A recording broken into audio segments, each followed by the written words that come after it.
Cordial saludo.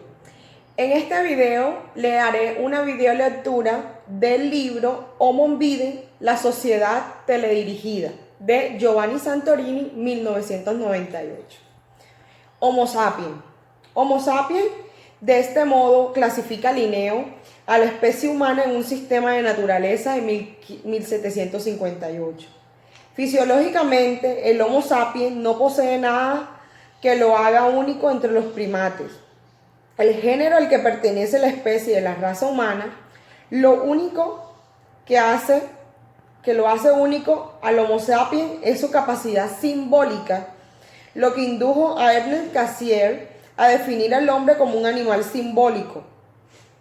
Así pues, la expresión animal simbólico comprende todas las formas de la vida cultural del hombre, y la capacidad simbólica de los seres humanos se despliega en el lenguaje, en la capacidad de comunicar mediante una articulación de sonidos y signos significantes, provistos de significado. Actualmente hablamos del lenguaje en plural, por lo tanto, del lenguaje cuyo significante no es la palabra. Por ejemplo, el lenguaje de cine, de las artes figurativas, de las emociones, etc. Pero estas son ascensiones metáforas, pues el lenguaje esencial que de verdad caracteriza e intuye al hombre como animal simbólico es el lenguaje palabras, el lenguaje de nuestra habla. Digamos, por lo tanto, que el hombre es un animal parlante, un animal locuaz, que continuamente está hablando consigo mismo, y que esta es la característica que lo distingue radicalmente de cualquier especie del ser viviente. A esto se podía replicar que los animales también comunican con un lenguaje propio. Sí, pero no del todo. El llamado lenguaje animal transmite señas. Y la diferencia fundamental es que el hombre posee un lenguaje capaz de hablar de sí mismo. El hombre reflexiona sobre lo que dice, y no solo el comunicar, sino también del pensar. Y el conocer que caracterizan al hombre como animal simbólico se construye en lenguaje y con el lenguaje. El lenguaje no es solo un instrumento para comunicar, sino también de pensar. Y el pensar no necesita del ver.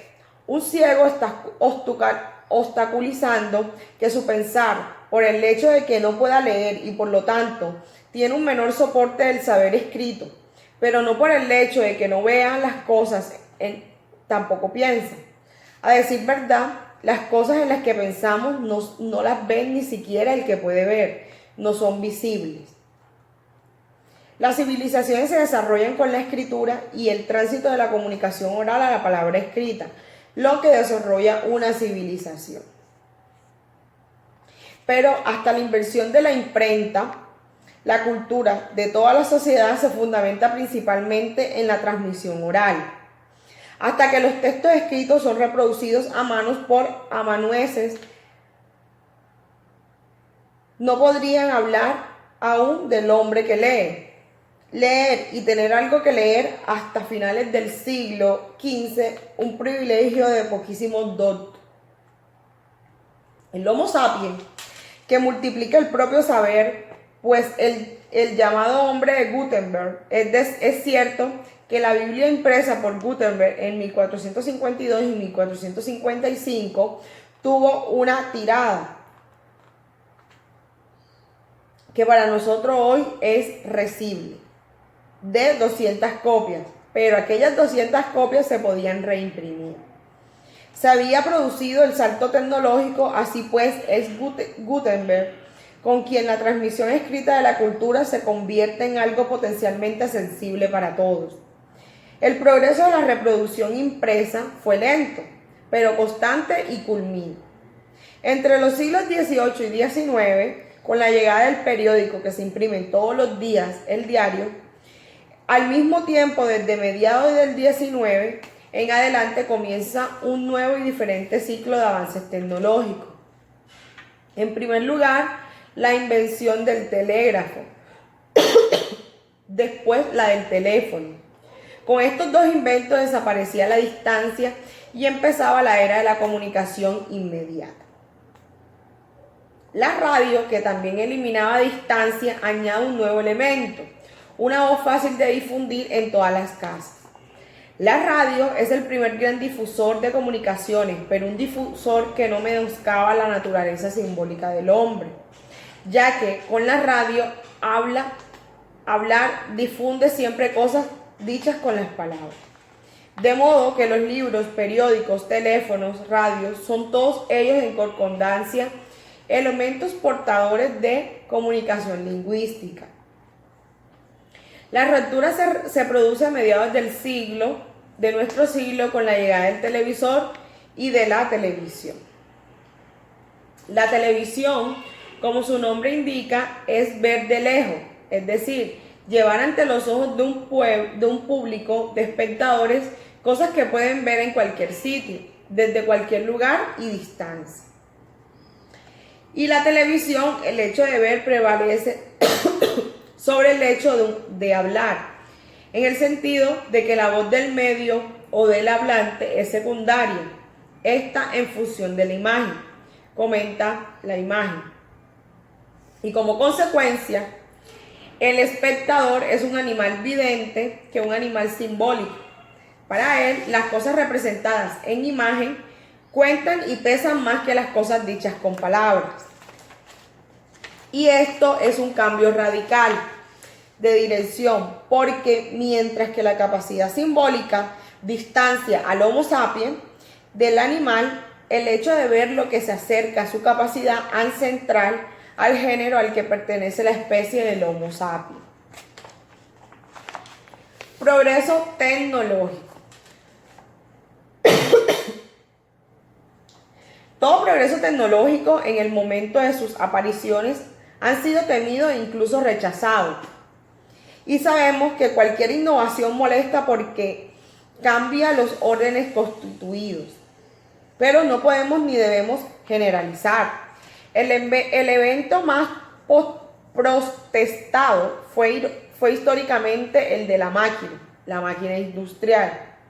La aparición de la máquina provocó un miedo profundo porque según se decía que iba a sustituir al hombre. Durante 2 siglos esto no ha sido cierto, pero en verdad entonces sigue siendo ahora que el costo humano de la primera revolución industrial fue terrible. Aunque la máquina era imparable y a pesar de todos los inmensos beneficios que han producido, aún hoy las críticas a la civilización de la máquina se relacionan con los verdaderos problemas. En comparación con la revolución industrial, la invención de la imprenta y el progreso de las comunicaciones no han encontrado hostilidad relevante. Por el contrario, siempre se ha aplaudido y casi siempre ha gozado de eufóricas prevenciones. Cuando apareció el periódico y el telégrafo, el teléfono y la radio, la mayoría se dio la bienvenida como progresos favorables para la difusión de la información, ideas y cultura. En este contexto, las objeciones y los temores no han atacado a los instrumentos sino a sus contenidos. El caso emblemático de esta resistencia, repito, no contra la comunicación sino con lo que se comunicaba, que fue el caso de la gran enciclopedia.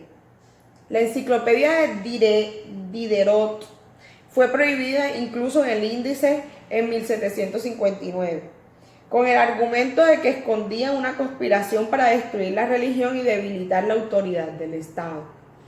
El Papa Clemente XII llegó a decretar que todos los católicos que se poseyeran ejemplares debían dárselo a un sacerdote para que los quemara, o so pena de excomulsión. Pero a pesar de esta excomulsión y del gran tamaño y el costo de las obras, se imprimieron entre 1751 y 1789 cerca de 24.000 copias de la enciclopedia, un número realmente colosal para la época. El progreso de los ilustrados fue incontenible, y si no dejamos confundir nunca el instrumento como mensaje los medios de comunicación con los textos que comunicaban en nexo de este, sin el instrumento de la imprenta, nos hubiéramos quedado sin enciclopedia y por lo tanto sin ilustración.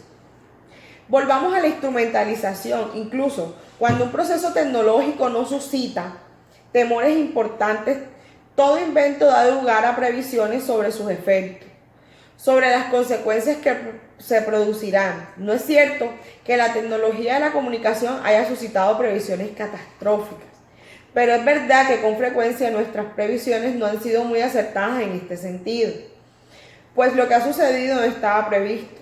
Tomemos el caso de la invención del telégrafo. El problema que nadie advirtió a tiempo era que el telégrafo atribuía un formidable monopolio sobre la información a quien instalaba primero los cables.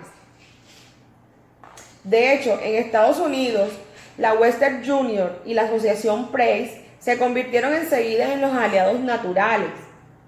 Y esta alianza fue fabricada, por decirlo así, los periódicos, porque era la Associated Press la que establecía cuáles eran las noticias que se habían de dar. Y era Western Junior la que hacía llegar el noticiero a una velocidad increíble, de modo diligente e inesperado. Este problema se resolvió en un isofacto por el teléfono.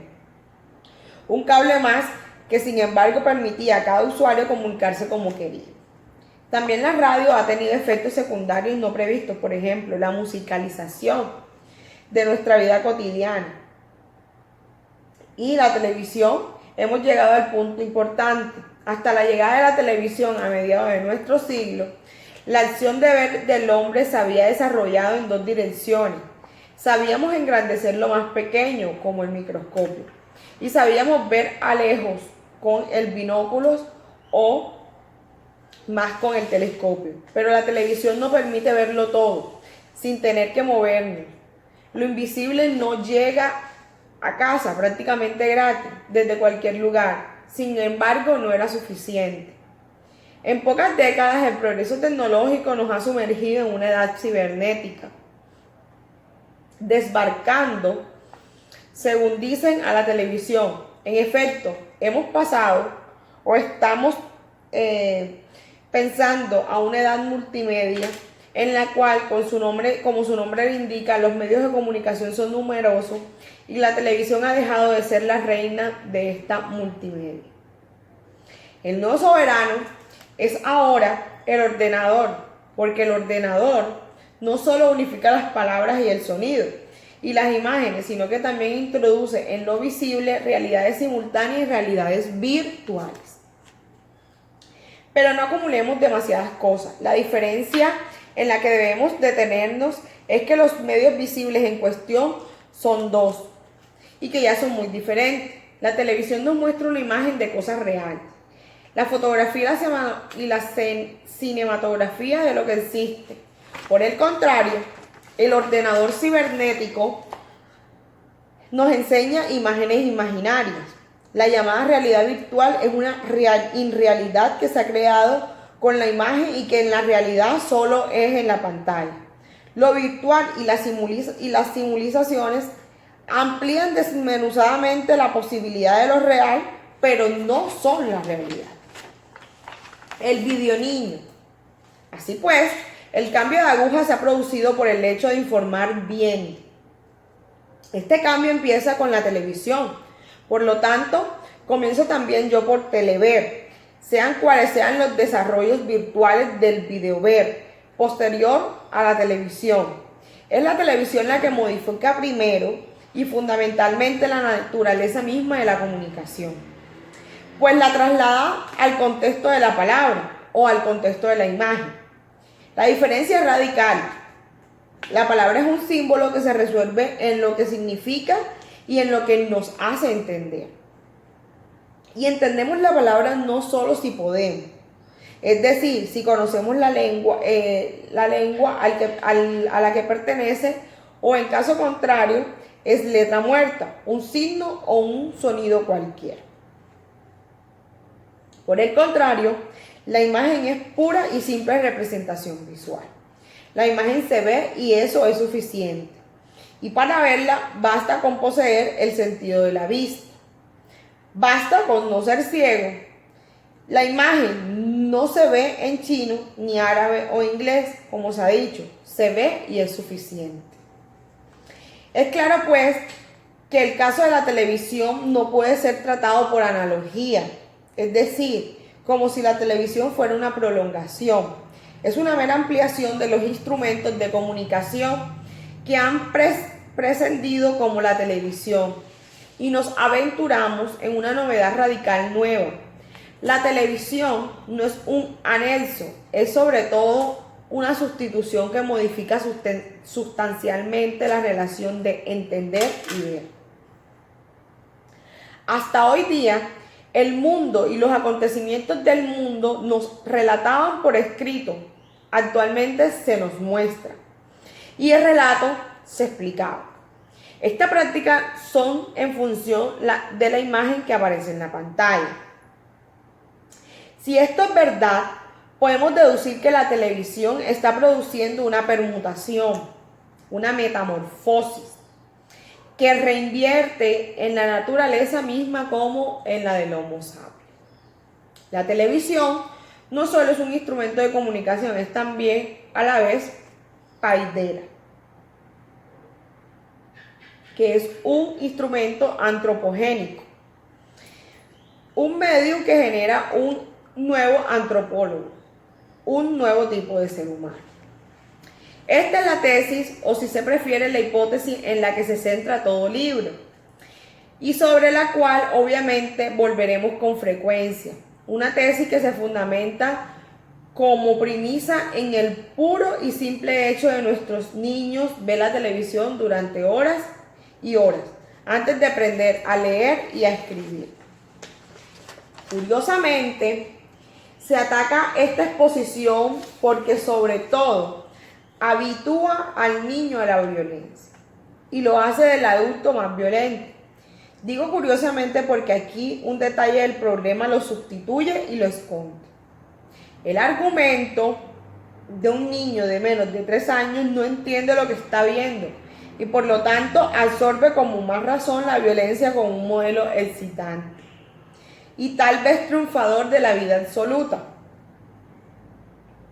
Seguramente es cierto, pero ¿por qué limitarnos a la violencia? Por encima de todo, la verdad es que la televisión es la primera escuela del niño. Y el niño es un animal simbólogo que recibe su impronta educación en imágenes de un mundo centralizado en el hecho de ver. En esta paideia, la predisposición a la violencia es, decía, solo un detalle del problema. El problema es que el niño es una esponja que registra y posee aún capacidades de discriminación. Por el contrario, desde el otro punto de vista, el niño formado en la imagen se reduce a ser un hombre que no lee y por lo tanto la mayoría de veces es un ser reblandecido por la televisión, adicto de por vida a los videojuegos. Al principio fue la palabra, así dice el Evangelio de Juan. Hoy se tendrá que decir que al principio fue la imagen y contra la imagen fue destronada la palabra que se accedía a una cultura juvenil descrita perfectamente por Alberón en 1997. No podría describir mejor el video de niño, es decir, el niño que ha creído ante un televisor. Este niño se convierte algún día en adulto y naturalmente que sí, a la fuerza. Pero se trata siempre de un adulto sordo de por vida a los estímulos de la lectura y saber transmitido por la cultura escrita. Los estímulos ante los cuales responde cuando es adulto son casi exclusivamente audiovisuales. Por lo tanto, el video niño no crece mucho más. A los 30 años es adulto empobrecido. Educado por el mensaje, la cultura de Ambra Angiolini. Es pues un adulto marcado durante toda la vida por una atrofia cultural. El término cultural posee dos significados en su aceptación antropológica y sociológica. Quiere decir que todo ser humano vive en la esfera de su cultura. Si el hombre es como es, un animal simbólico, de ellos se deriva el sofá, que vive en un contexto coordinado de valores, creencias, conceptos y, en definitiva, de simbolizaciones que constituyen a la cultura. Así pues, en esta aceptación genérica, también el hombre primitivo o analfabético posee cultura, y en este sentido, en lo que hoy hablamos, por ejemplo, de una cultura del ocio, una cultura de imagen y una cultura juvenil. Pero cultura es además sinónimo de saber. Una persona culta es una persona que sabe, que de hecho buenas lecturas o que en todo caso está bien informada. En esta sección restringida y apreciativa, la cultura es de los cultos, no de los ignorantes. Y este es en el sentido que nos permite hablar de una cultura de la incultura y asimismo de la atrofia y pobreza cultural. Es cierto que las sociedades siempre han sido plasmadas por la naturaleza de los medios de comunicación, mediante los cuales comunicaban más que por el contenido de la comunicación. El alfabeto, por ejemplo, es una tecnología absorbida por el niño, mediante ósmosis, por llamarlo así. Pero no es verdad que el alfabeto y la prensa han promovido un proceso de fragmentación, de especialización y de alejamiento, mientras que la tecnología electrónica promueve la unificación de la inmersión.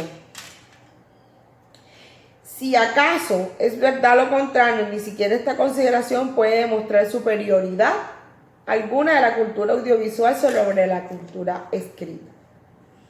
El mensaje con el cual la nueva cultura se recomienda y se autoelogia es que la cultura del libro es de muchos pocos, es elitista, mientras que la cultura audiovisual es de la mayoría.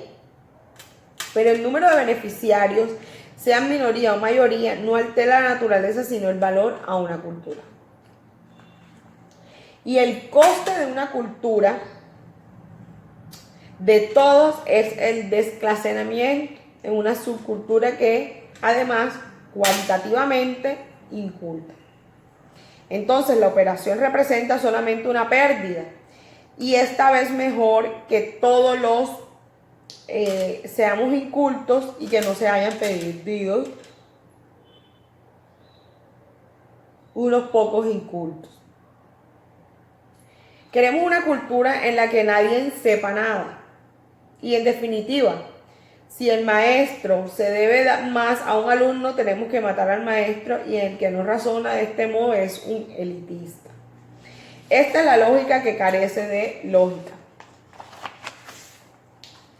El progreso y regresiones. Damos por contado que todo progreso tecnológico es por definición un progreso. Y si no, depende que entendamos por progreso. Por sí mismo progresar es solo ir adelante. Y esto comporta un crecimiento, y no está claro que en este momento tenga que ser positivo. También de un tumor podemos decir que crece y que en este caso lo que aumenta es el mal. Una enfermedad en numerosos contextos, pues la noción del progreso es neutra. Pero con respecto a la progresión de la historia, la noción del progreso es positiva. Para la ilustración, y aún hoy para nosotros, el progreso significa un crecimiento de civilización, un avance hacia algo mejor, es decir, una mejoría. Y se sobreentiende que se trata de un crecimiento bueno. Pero en atención, aquí no hablamos de progreso de la televisión, sino de una televisión que produce progreso. Y que en segunda advertencia, una mejora que sea solo cuantitativa y no por sí solo o por sí misma, sino una mejoría.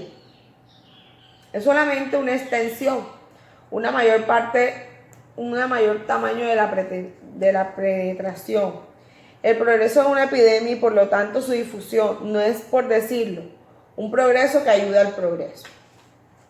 La advertencia, pues, es un aumento cuantitativo y no mejora nada, sino que va acompañado de un proceso sustancial, lo que equivale a decir a un aumento cuantitativo y no es progresivo, sino cualitativo, y por lo tanto un progreso en sentido positivo y apreciativo del término. Mientras que en un proceso cualitativo puede describir el aumento cuantitativo y lo contrario no es cierto, la difusión y extensión de algo se considera progreso solo si el contenido de esta difusión es positivo y al menos no da pérdida, sino que ya está en pérdida. Una vez aclarada esta premisa, la pregunta es que en el sentido de la televisión es progresiva y en qué mejora un estado de la cosa ya preexistente. Es una pregunta que debemos responder haciendo una distinción. La televisión beneficia y perjudica y ayuda a hacer daño y no debe ser exaltada en bloque, pero también puede ser condenada indiscriminadamente. En líneas generales, es cierto que la televisión entretiene y divierte, y el homo ludens, el hombre como animal que goza, que le encanta jugar, nunca ha estado tan satisfecho y gratificante en toda su historia. Una segunda generalización: es verdad que la televisión estimula y que en parte ya lo ha hecho la radio, pero en el efecto estimulante de la televisión es dinámico y diferente. Despertar con la palabra es algo insignificante respecto a un despertar producido por la televisión. En todo el mundo y en toda potencia podemos ver cualquier casa, y en el siglo XX las 3/4 partes de los seres vivos están aislados y adormecidos en sus pueblos. Ahora todos, casi 6 millones de personas, nos despiertan o nos pueden despertar. Es un movimiento colosal de cual aún no podemos sopesar el impresionante impacto. De momento, en cualquier caso, es seguro que un despertar es una apertura hacia el progreso de la aceptación ilustrada del término. Pero, por lo contrario, es también seguro que frente a estos progresos hay una regresión fundamental, que es el empobrecimiento de la capacidad de entender.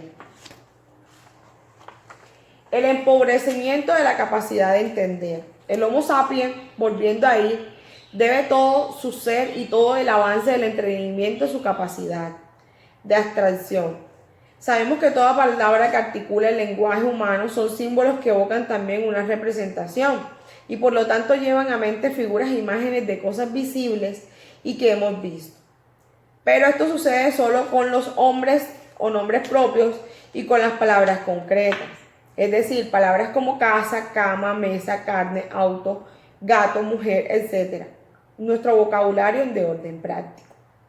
De otro modo, casi todo nuestro vocabulario cognoscitivo y teórico consiste en las palabras abstractas, que no tienen ningún correlato en cosas visibles y cuyo significado no puede trasladar ni producir imágenes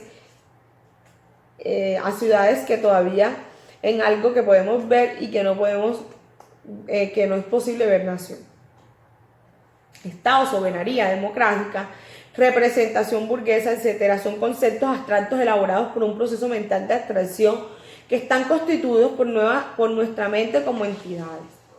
Los conceptos de justicia, legitimidad, legalidad, libertad, igualdad y derecho son asimismo abstracciones de lo no visible.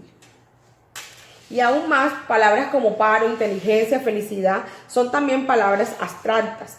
Y toda nuestra capacidad de administrar la realidad política, social y económica en la que vivimos y en la que se somete la naturaleza del hombre se fundamenta también exclusivamente en el pensamiento conceptual que lo representa.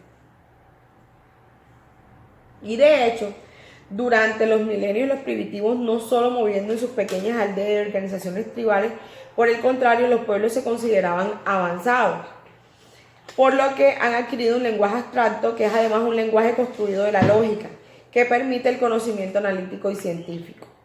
Algunas palabras abstractas, o algunas no todas, son a cierto modo traducibles en imágenes, pero que también se trata de traducciones que no solo sucederá una vez, sino que en el empobrecido del conocimiento que intenta visibilizar.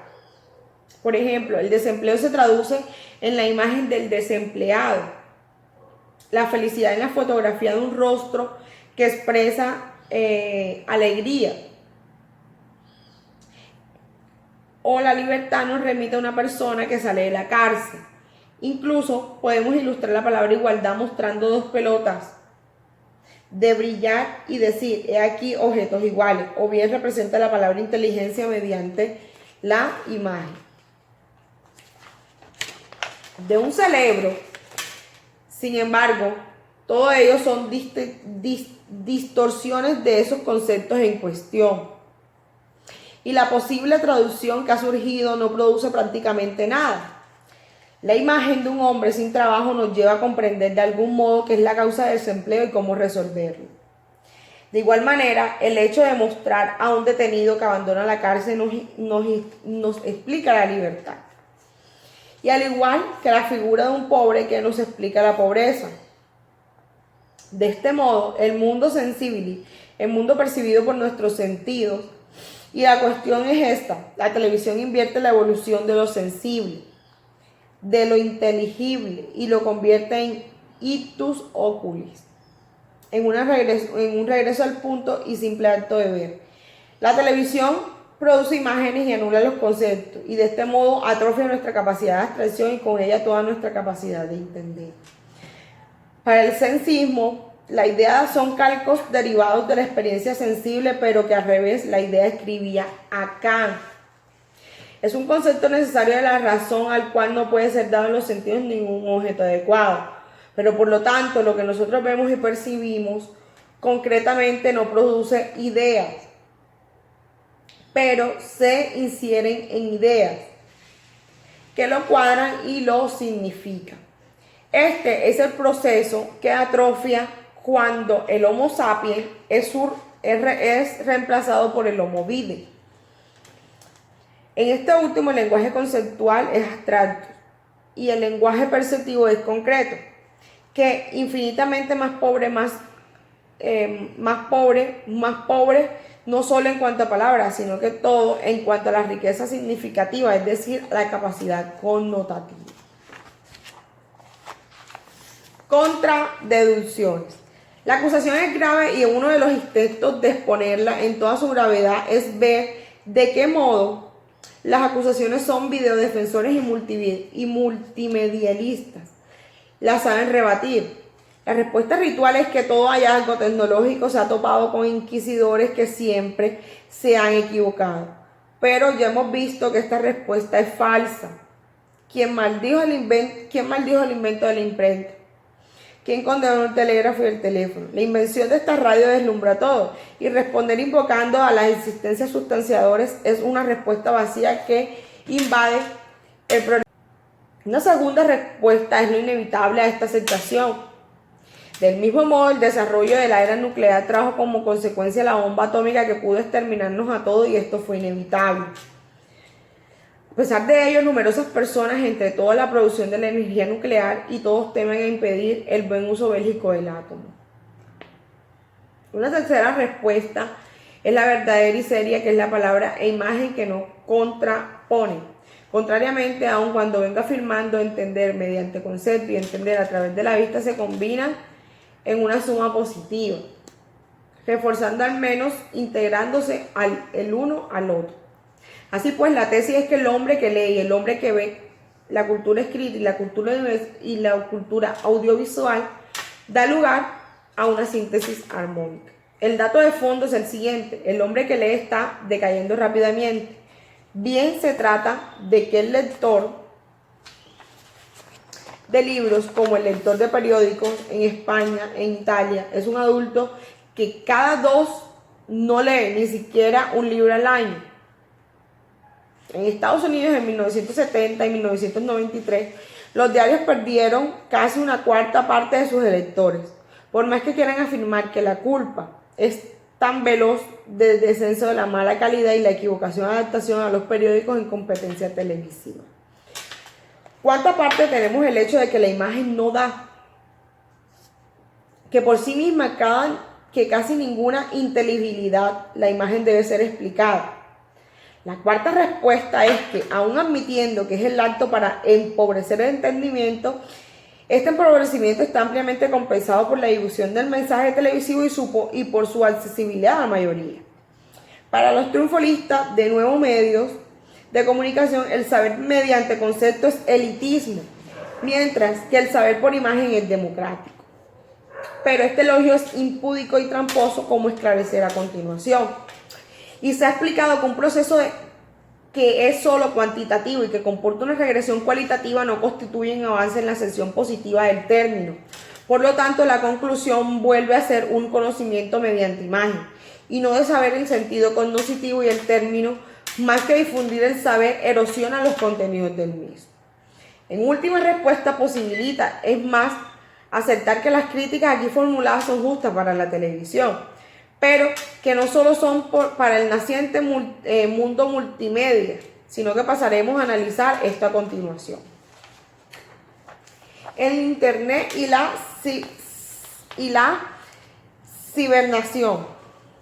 cibernavegación. Esta o estará superada la televisión, cuando apenas en 50 años de su aparición la televisión ya ha sido declarada obsoleta. Las nuevas fronteras son Internet y el ciberespacio, y es un nuevo lema al seres digitales. El salto más grande y la diferencia está en que el televisor es un instrumento monovalente que recibe imagen con un espectador pasivo que lo mira, y que mientras que el mundo multimedia es un mundo interactivo y polivalente, cuando las máquinas es un ordenador que recibe y transmite un mensaje digitalizado. Entonces, esto supera la televisión. Si la comparación es establecer entre máquinas, entonces las máquinas superiores es sin duda alguna el ordenador. Además, el ordenador es una máquina mediante la cual pensamos y que modificamos nuestro modo de pensar, y lo que significa que el hombre común se elevara sobre el ordenador, sobre personal abandonado de ver telever. Es así como el radio no ha sido anulada por la televisión. No hay razón para suponer que la televisión sea anulada por el Internet, ya que estos instrumentos ofrecen productos diferentes, y está claro que estar a un lado de uno al otro no pues trata de una superación, sino de un protagonismo. El Internet, la red de redes, es un prodigioso instrumento multitarea, transmite imágenes pero también textos escritos y abre diálogos entre usuarios que buscan entre ellos interactuar. Para orientarse entre tanta abundancia, distinguimos de tres posibilidades de empleo: una utilización estrictamente práctica, una utilización para el entretenimiento y una utilización educativo-cultural sobre el uso del Internet para transmitir nuestros asuntos y servicios. Y la prevención es indudable. Los chicos y las chicas hoy serán todo el futuro cibernáuticas prácticas. Sin Internet, el entretenimiento se utiliza como un entretenimiento, y estoy seguro que venza a la televisión. La televisión debe ofrecer productos de masa, productos que lleguen a un público numeroso. Pero también la televisión se está fragmentando por cable o vía satelital. En centenares de canales dirigidos a audiencias concretas, el especializarse de este modo, la televisión cubrirá también nichos que resultará competitivos con nichos de los cibernáuticas. Por lo tanto, en la medida en que el Internet es una inversión y un entretenimiento, la televisión resultará vencedora.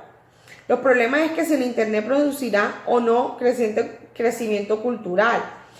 En teoría debemos ser así, pues se busca un conocimiento en Internet lo que encuentra. La cuestión es que el número de personas utilizan el Internet como instrumento del conocimiento. Se decía que una historia en Internet debería estimular el crecimiento cultural, pero en la práctica puede suceder lo contrario. De este modo, el Homo Videns ya está formado cuando se enfrenta a la red. Sin duda alguna, podemos ayudar a salir del aislamiento del mundo sensibilis. Pero ¿esto cómo se logrará? En líneas generales estoy de acuerdo con Sergio Primi, que afirma que el Internet es un gran mar donde navegar es apasionante. Como instrumento práctico, como un paseo a un mercadillo callejero, como un recorrido por nuestras variables que son hobbies. El Internet tiene un porvenir revolucionario como el instrumento cultural del crecimiento de nuestra cultura. Y preveo que en un futuro modesto los verdaderos estudiosos seguirán sirviéndose del Internet como un completo dato para la biografía información que anteriormente encontramos en el diccionario, pero dudo que se enamore de las redes. Observa a Furio Colombo que el N de la red está en el otro lado que cancelan, que se está abriendo. Diferentes jerarquías de cerebros manejan los ordenadores, juzgan y experimentan contra ellos, para llegar a un inmenso tiempo libre. Y aquí debemos llamar la atención lo poco de Furio Colombo, que no son hombres de cultura, son más bien adictos a un trabajo. Los nuevos señores a medios de comunicación y los nuevos nomenclaturas de un mundo de ordenadores, que para el hombre la cultura y la salvación no consiste en traspasar ni cancelar lo que se lleva al Edén. Así afirmo que el nuevo de la posibilidad del Internet son infinitas y para bien o para mal son o serán siendo positivas. Para este tipo de usuario el Internet es solo un terrible waste to waste time, un espléndido modo de perder el tiempo invirtiendo en futilidades. Pero el objetivo final no es el Internet, es el cibermundo profetizado y promovido más que cualquier autor. No niego que la salvación en lo virtual, que es como decir que las simulaciones pueden ser formamente estimulantes, lo que proyectan formas aerodinámicas, por decir, simulan desde muchas décadas que tal vez el evangelio del negro ponente roba ideas difundiendo a millones de personas. A los que especialistas han empleado técnicas de simulación desde disponer de los procesadores. Sea como fuerte para los comunes mortales, la navegación cibernética es una especie de videojuegos. Para ellos todo se convierte en la trampa y manipulación y todo es ser manipulado y falseado. Pero las realidades virtuales son juegos que no tienen posibilidades de convertirse en realidades materiales, sino en el neuroprontismo que puede llegar a enervar a un extremo. Un sentimiento de potencias alineados y frustrados y que en el extremo opuesto, un público de eternos niños soñadores que transcurren en la vida de un mundo imaginario. La facilidad de la era digital que representa la facilidad de las drogas. Él finge que no solo contando es que el mundo en multimedia cibernético es un mundo gobernado por una lógica circular, sino centro de algunos. Suena bien, pero no significa nada, porque la lógica circular es solo una metáfora. Pero como la lógica no existe, la lógica restablece las reglas del pensamiento correcto y la noción del centro que pertenece a la lógica cuando las nociones de derechas e izquierdas pertenecen a las matemáticas. Por lo tanto, las circularidades del negro ponte evocan solo un cúmulo de disparates. En uno de los comentarios del infierno de Dante, lo describía como un lugar en el cual nada se conecta con nada, como sí mismo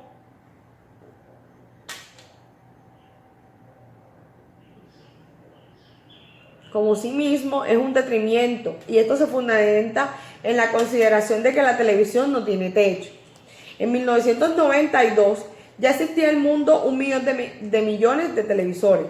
Si excluimos a los marginados y a los que realmente mueren de hambre, la televisión cubre a donde llega y casi el 100% de las casas. En cambio, para los demás inventos, el Internet produce saturación y al ver pasivamente es más fácil, más cómodo que el acto de ver activamente las navegaciones cibernéticas. Sin más que contar, como ya se ha explicado, la televisión nos muestra una realidad que nos atañe a la verdad. Y mientras que el cibermundo nos enseña imágenes imaginarias, vivir en el ciberespacio es como vivir solo en un Star Trek y las películas de ficción. Todo el día y todos los días. Qué aburrido. Podrá ser que mi prevención sobre el centralismo de la televisión resulte equivocada. Y es posible, por ejemplo, que estos infraboles le den la importancia a la comunicación activa e interactiva. Incluso, si es así, los problemas que se han destacado siguen siendo lo mismo. Por lo tanto, continúa siendo verdad que a finales del siglo XX el Homo sapiens ha entrado en crisis y en una crisis de pérdida del conocimiento, de la capacidad de saber.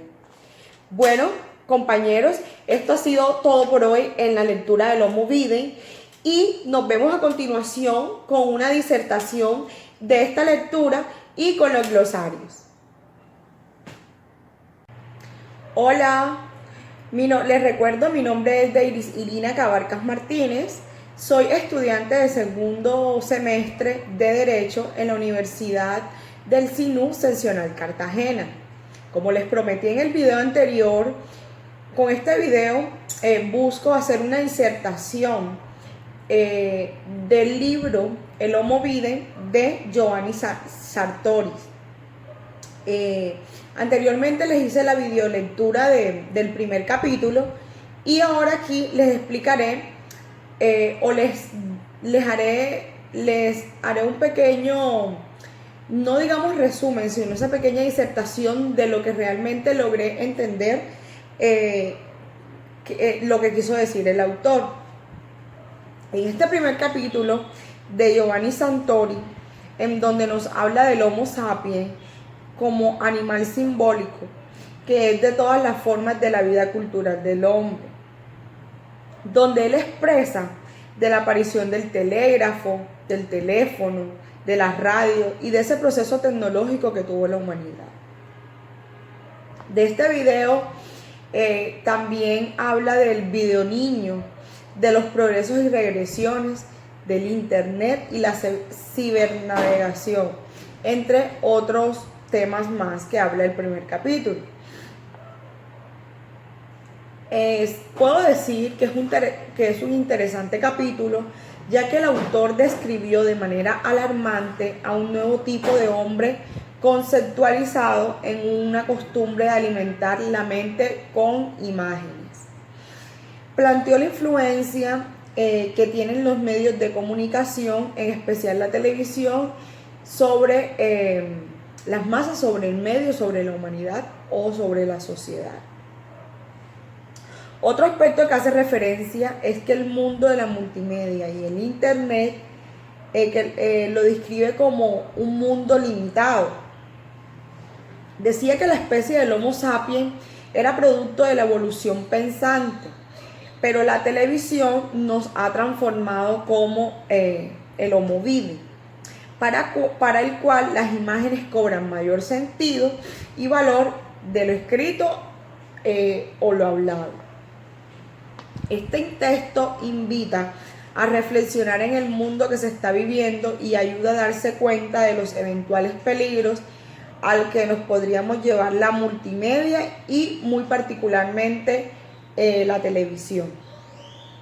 Cuando se erige como el único factor de la socialización de la persona desde su niñez.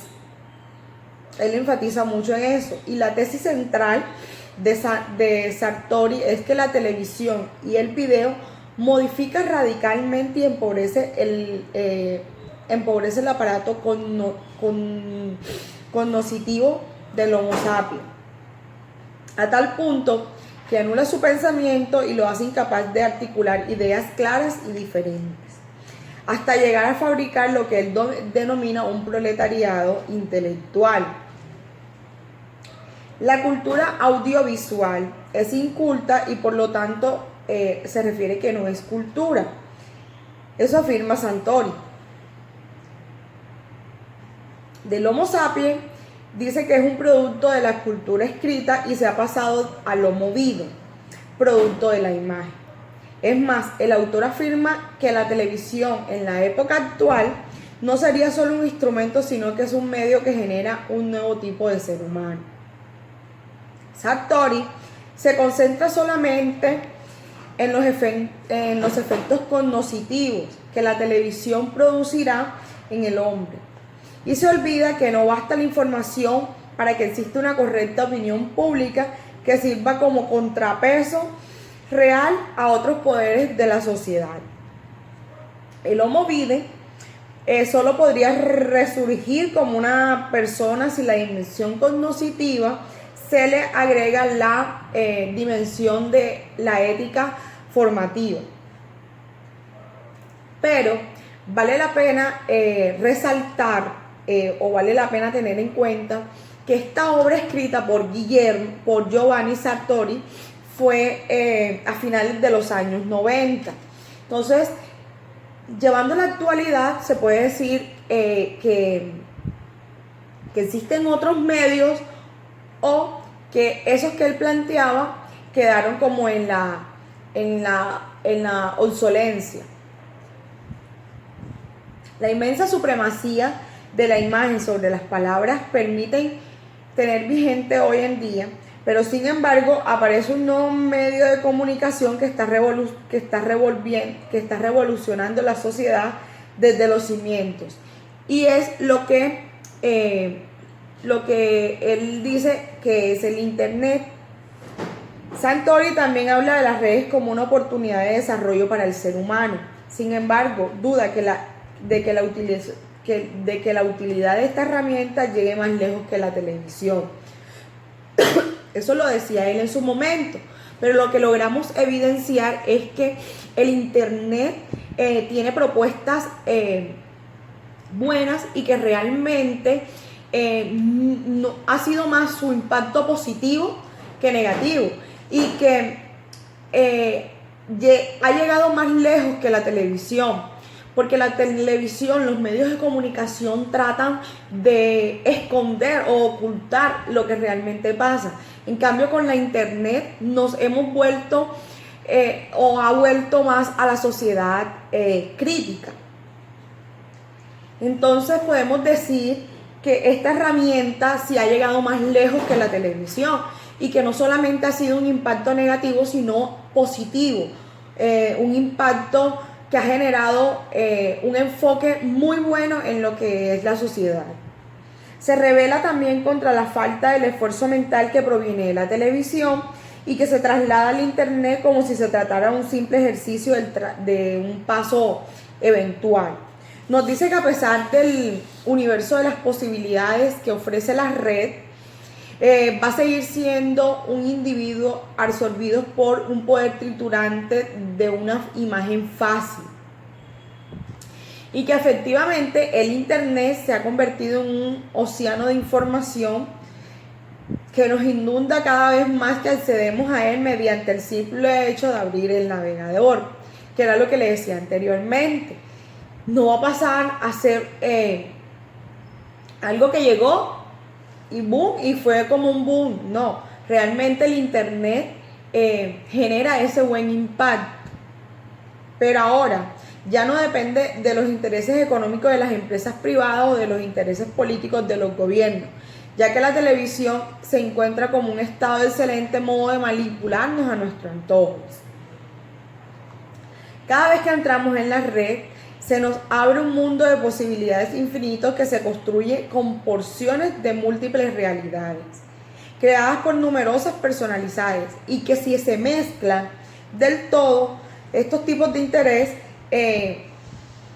empiezan a flotar en la igualdad de condiciones con respecto a las demás. Santori alerta de la saturación que puede llegar a provocar el Internet y dice: corremos el riesgo de asfixiarnos en una exageración de lo que nos defendemos como el rechazo, lo que nos deja entre la exageración y la nada. El exceso de bombardeo nos lleva a la anomía, al rechazo de la indigestión, y de este modo todo termina en un concreto de nimiedad. Eso expresó Santorini. De todos modos, hoy disponemos de la posibilidad de elección de cuál medio de comunicación realmente es valioso para esta sociedad, y podemos utilizar la más potente de nuestras capacidades de raciocinio para la búsqueda de la información. Quiere decir que no nos quedamos en ese modo de que como la radio, como la televisión, como el telegrama. Vamos más allá y en busca de una verdadera información, de esa información veraz. Entonces esto es lo que realmente quiso decir el autor, o expresar el autor, con ese primer capítulo de ese libro. Por último, les tengo un glosario, que es cibernavegación, internet, televisión, comunicación, multimedia, homo videm, animal simbólico, red, radio, información, evolución, cognoscitivo e imagen. Bueno, esto ha sido todo por hoy con este video. Te esperamos en un próximo video con unos temas más interesantes que traeremos a continuación. Feliz tarde.